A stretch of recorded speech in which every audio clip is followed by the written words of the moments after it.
Hello everyone, welcome back to the channel. In this video I'm going to create a quick head-to-head comparison review about these two text-to-speech platform, which is ReadLoudly and Speechify. So let's quickly dive into it. ReadLoudly is a straightforward and affordable text-to-speech platform in 2025, built for students and readers who want to listen to PDFs, ebooks, and even comics with ease. It offers handy features like a bookmark, highlight, progress tracking, and a chat with PDF functions, which make it more than just a text-to-speech tools.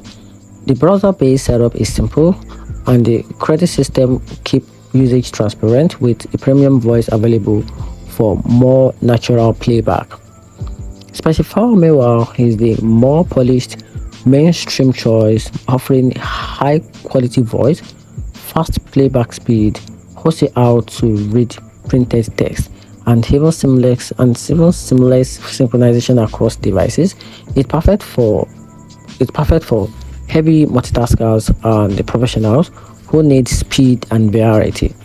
Though its premium pricing is steep and support can feel hit or miss. So in my conclusion, ReadLoud is the budget-friendly pick for document lovers, while Speechify leads for voice quality and across platform convenience. And that's it. Hope you find the video helpful. Turn on the button and subscribe for more reviews.